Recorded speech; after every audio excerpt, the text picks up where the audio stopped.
अस्सलाम वालेकुम व्यूअर्स, क्या हाल है। उम्मीद है कि आप खैरियत से होंगे।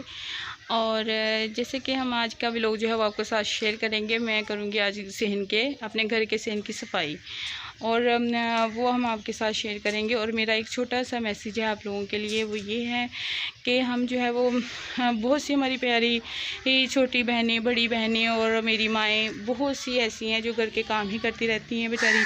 और घर के काम बहुत ज़्यादा होते हैं जो हम मतलब इतनी वो मगन हो जाती हैं कि उनको जो है इबादत करने का भी टाइम नहीं मिलता। यानी कि वो घर के कामों के लिए टाइम तो निकाल लेती हैं, लेकिन इबादत के लिए वो टाइम नहीं निकाल पाती। उनके लिए मेरा एक छोटा सा मैसेज है, वो ये है कि मेरे ये मैसेज है कि वो अपने जो है वो घर के काम जो भी काम करती हैं, जैसे कि वो बर्तन धोती हैं, झाड़ू लगाती हैं, रोटी बनाती हैं, आटा गूंथती हैं, और भी बहुत से काम होते हैं, बच्चों को संभालती हैं, लटर पटर बहुत ज़्यादा काम होते हैं, कपड़े इस्त्री करना, ये वो बहुत घरेलू औरतों को बहुत ज़्यादा काम होते हैं। तो वो उनकी ये होता है कि वो कहती है कि घर के इतने काम हैं, हम इबादत नहीं कर पाती, हमारी मतलब क्या ज़िंदगी है। तो उनके लिए मैसेज ये है कि मेरी प्यारी बहनें जब कोई भी काम शुरू करें उससे पहले जो अल्लाह ताला का नाम ले लिया करें, और अल्लाह ताला का नाम ले लिया करें, बिस्मिल्लाहिर्रहमानिर्रहीम पढ़ लिया करें, और भी जो भी ज़िक्र आता है वो उसके दौरान जो है वो ज़िक्र करती रहा करें, दुरूद पाक पढ़ती रहा करें। ये मतलब उनका जो है वो काम भी हो जाएगा और इबादत भी हो जाएगी। जैसे कि वो कहती हैं कि हम जो है वो घर के सुबह से शाम तक काम करते रहते हैं, हम क्या करें, हमसे जो है वो हम इबादत भी कर नहीं पाते, और हमारी आखिरत कैसी है, ये तरीके जो है हमारे नबी करीम सल्लल्लाहु अलैहि वसल्लम हमें बता गए हैं कि हम जो है वो किस तरह से इबादत करें, किस तरह से हम दुनिया के काम करें। और छोटे छोटे ये काम जो हम करते हैं या बड़े बड़े जो भी काम करते हैं, अगर हम अल्लाह ताला का नाम लेके शुरू करेंगे तो उस काम में जो है वो हमारी बरकत पड़ जाएगी। जैसे कि हम जो है वो घरेलू औरत का ही ले लें मिसाल के तौर पर, वो अगर काम करती है, सुबह उठती है, वो खाना बनाती है, और पूरी रूटीन में वो खाना बना रही है, ठीक है ना, खाना बना रही है, दोपहर का खाना बनाना है उसने, शाम का खाना बनाना है, घर की सफाई, ये एक औरत वो इतना काम नहीं कर पाती कि वो बाकायदा अपना टाइम इतना मतलब बच्चों के साथ उसने काम करना होता है, वो अपनी सफाई सुथराई भी नहीं कर सकती। तो ऐसी औरत के लिए है कि वो सुबह उठे, सुन्नत तरीके से उठे, और रात को सोए तो सुन्नत तरीके से सोए, यानी कि ये हमारी जो है वो इबादत गिना जाएगा। अगर वो बर्तन धोती है तो अल्लाह ताला का नाम ले ले, यानी बिस्मिल्लाहिर्रहमानिर्रहीम पढ़ ले। और बर्तन धोते दौरान तो इंसान बातें तो नहीं करता ना, घरेलू बातें नहीं करता। अगर वो खामोश है तो अपनी ज़ुबान से जो अल्लाह ताला का जिक्र जारी रखे, जैसे भी कोई भी लफ्ज़ अल्लाह ताला का नाम ले लिया करे, या फिर कोई भी कुरानी आयत पढ़ लिया करे। जैसे बहुत से वजीफ़े जो अल्लाह ताला ने बताए हुए हैं, आप सल्लल्लाहु अलैहि वसल्लम ने भी हमें हर चीज़ जो है वो बताई हुई है कि हम इस तरह से इबादत करें। दुरूद पाक पढ़ते रहा करें। अगर कोई वो दुआ नहीं आती उनको, उनके लिए ये है कि वो दुरूद पाक भी पढ़ा करें, और दुरूद पाक जितना हो सके वो ज़्यादा से ज़्यादा पढ़ा करें।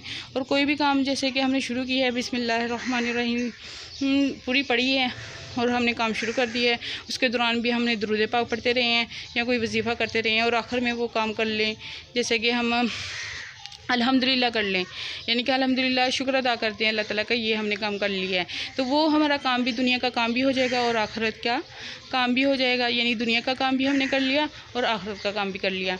तो इसलिए हमारी प्यारी बहनों कि ये काम कर लिया करें। हमने ये रूटीन में काम करने होते हैं, खाना बनाना, झाड़ू देना, और भी हांडी बनाना, बच्चों को संभालना, ये हमारे काम है।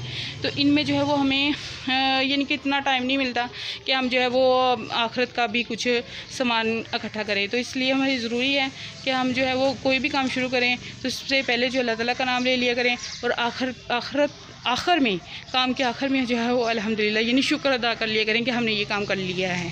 जैसे कि हम झाड़ू दे रहे हैं तो शुरू में बिस्मिल्लाहिर्रहमानिर्रहीम पढ़ लिए दिल में, और आखिर में जो है वो अल्हम्दुलिल्लाह के लिए शुक्र है हमने ये काम कर लिया है। छोटा सा मैसेज था हमारी प्यारी बहनों के लिए और हमारी माँओं के लिए जो घर में है, और जो बाहर है वो भी ऐसा किया करें। और लेकिन जो घरेलू बहुत ज़्यादा शिकायतें इन्हीं औरतों को आती है, जैसे कि हम भी घरेलू हैं, हम भी घर के काम करते हैं, तो हमें भी होता है कि हम मतलब कि 5 वक़्त की नमाज़ के साथ जो है वो उसके अलावा हम कोई इबादत कर नहीं पाते, इतना टाइम नहीं होता। सुबह सुबह बच्चों को देखना होता है, इधर उधर बहुत से काम करने होते हैं। तो हमें ज़रूरी है कि हमें जो है वो इस तरह के काम कर लेने चाहिए। हम सब्ज़ी बना रहे हैं, बिस्मिल्लाहिर्रहमानिर्रहीम, इसमें बरकत पड़ गई। हम बर्तन धो रहे हैं, इसमें बरकत पड़ गई अगर हमने अल्लाह का नाम लेकर शुरू किया है। इसी तरह इस छोटे छोटे कामों में जो है वो सुन्नत तरीके से काम किया करें तो हमारी वो इबादत गिनी जाएगी। उम्मीद है कि आपको ये मेरा मैसेज जो अच्छा लगा होगा। चलिए हम अपने ब्लॉग की तरफ चलते हैं और आज हमने करनी है सहन की सफाई और देखिए आप मेरे साथ। और अगर आपको हमारे सहन की इस तरह सफाई करने का तरीका अच्छा लगे तो हमें कमेंट में ज़रूर बताइएगा। जी ये मैंने धो लिए बर्तन और हम अब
व्यूअर्स, ये होगी हमारे घर के सैन की सफाई। ये मैंने पूरे घर के सैन की जो है वो सफाई कर ली है। और ये जो था आज का, इस व्लॉग में जो है मैं थोड़ा सा मैसेज देना चाहती हूँ। अब मेरा हो गया है काम ख़त्म, यानी कि मैंने काम भी ख़त्म कर लिया। और यही मेरा अपनी जो है वो प्यारी बहनों, माओ बहनों को जो है यही पैगाम है कि इसी तरह घर के काम जो है इंसान करता है, लेकिन उसमें जो है वो आखिरत के लिए भी कुछ ना कुछ इकट्ठा करता रहे। और जो है वो घर के काम ही इस्लामी तरीके से करे और सुन्नत तरीके से जो हमारे प्यारे नबी करीम सल्लल्लाहु अलैहि वसल्लम ने बताए हैं उसी तरीके से करते रहें। समझे कि वो ही इबादत कर रही हैं और कोशिश करें वो अपने काम में, मतलब काम को जो है वो शॉर्टकट करें और अपने काम में से जो है वो अपने नबी की बताई हुई जो भी वो काम कर रही हैं अपने नबी के बताए हुए तरीके पर करने की कोशिश करें। और हम सारे दुनिया के काम कर लेते हैं, लेकिन हम इबादत के लिए टाइम नहीं निकालते। लेकिन हमें इस के लिए, इबादत के लिए भी टाइम निकालने की जो है पूरी कोशिश करनी चाहिए और घरेलू काम जो है सुन्नत तरीके से करने की पूरी कोशिश करनी चाहिए। यानी कि इंसान कोई भी कोशिश करता है किसी काम के लिए भी, वो अल्लाह के फजल करम से ज़रूर होगा। बस इंसान की नीयत पर है कि वो उसकी नीयत कैसी है। जी व्यूअर्स, आपको उम्मीद है कि आपको जो है ये हमारी जो है आज का व्लॉग जो अच्छा लगा होगा और हमें कमेंट्स में ज़रूर बताइएगा। ये पैगाम है आज मेरी तरफ से जो है वो हमारी बहनों के लिए, हमारी बेटियों के लिए, हमारी माँओं के लिए। जी आप सब अपना ख्याल रखिएगा, हमें दुआओं में याद रखिएगा। अल्लाह निगहबान।